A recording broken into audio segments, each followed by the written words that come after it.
That's it. Now, before I continue, I just want to point out some things too. First thing I want to point out is, let me erase first, that whenever there's a split, the probabilities on opposite branches of the split always have to add up to 1. 1/2 plus 1/2 equals 1. 2/3 plus 1/3 always has to equal 1. Because you can take them separately, like take that box away, and your probability of pulling a red ball out of the box should still be 2/3, and your probability of pulling a blue ball should be 1/3, and those probabilities are independent of what's going on over here. So these guys will always add up to 1. These guys down here, 1/4 and 3/4, always add up to 1. So even if you had like 3 branches or 4 branches or 8 branches coming out of one node, this is a node, okay, right here where it splits into 2 branches, that's called a node. So branches that emanate out of one node always add up to 1. I also want you to note that 2/6 plus 1/6 equals 3/6, which is 1/2. All right, the end result of these 2 branches here, when you go all the way back, they have to add up to what they originated from. So this 2/6 result and this 1/6 result started over here at this 1/2, so they can't add up to something greater than 1/2. They have to add up to 1/2.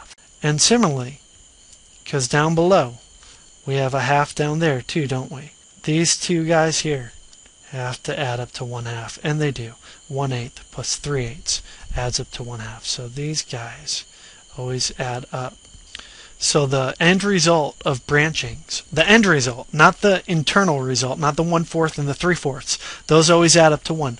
But the end result, way down here, always adds up to the branch they originated from. Because they can't have greater weight on the end than the weight of this branch that they came out of. Does that make sense? And these guys up here, they can't have greater weight than this guy here. Alright, having said that, let's answer the question. They want us to find the probability of drawing a red ball. Well, that's not too hard. Which of these results was red? Well, I color coordinated them, so it should be pretty easy for you to figure it out, because they're the only 2 results that I did in red ink. Hopefully you're adding while I'm erasing. Which 2 is it? It is the 1/8 down there and the 2/6 up there, or the 1/3. So we have 1/3 plus 1/8, and we want to know the total probability. Notice there's no intersection, right? We just add these up. How do you add a 1/3 and an 1/8? There's a little cool trick I'll show you if you don't know it already. You multiply that up there, you multiply that up there, and you multiply across on the bottom. So you get 8 plus 3 over 24, which is 11 over 24. And you'll find that answer confirmed in the 4th paragraph on page 223 of the solution. So that's how you do those. Let me just bring up another page real quick, and then I'll do another video. So let's say you have this branching, and then we have like triple branching, and down here we'll do a double branching.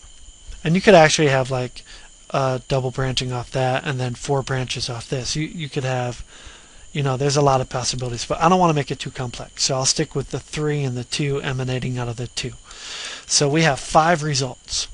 Now it looks a little more complicated, but it's really not. If you have a little bit of information, you can actually fill in the rest. Like if they give you the probabilities in fractions, then you always know that branches that originate from the same node have to add up to 1. So 1/5 plus 4/5, that would have to be that. Or if you wrote it as a decimal, it would be 0.2 and 0.8. Now if I'm over here and you have a 0.1, a 0.6, now 0.1 and 0.6 originated from the same node, so they have to add up to 1, so this has to be 0.3. And if this is like 0.95, then this has to be 0.05, because they originated from the same node, so they have to add up to 1. Now the end results, okay, I get by multiplying, but I can do little checks as I go. 0.2 times 0.1 is 0.02. 0.2 times 0.6 is 0.12.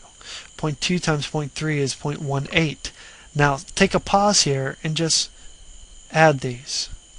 I'm not very good at drawing braces, but add those up. I'll just put this down here, add those up. Isn't this a... Did I do that right? Oh no, this isn't 0.18. What was I thinking? This is point what? 0.06. I was thinking 6 times 3, not 2 times 3. 0.06. And now when I add, this is good because I get a 0 here. I carry the 1, and then 1 and 1 is 2. Bring down the decimal, 0.20. And remember what I said on the last page. The end result of the branches should add up to the branch they originated from. So the end results are these guys, and they should add up to this guy over here, and they do. Now down here, 0.05 is easier to multiply than perhaps 0.95. But this is 0.76, this is 0.04, and you can see 0.76 and 0.04 add up to 0.8. So that's a check you always want to do. And then sometimes at the end, if you haven't done the check where you check those are 0.2 and these are 0.8, then you can just add all the way down and you can see they add up to 1. Or if you did the check, then you know they add up to 1 because you added, you got 1 over here to begin with. So it's very straightforward. And then I can answer whatever questions I have. So you almost don't even have to read the word problems when you get to the ALEX.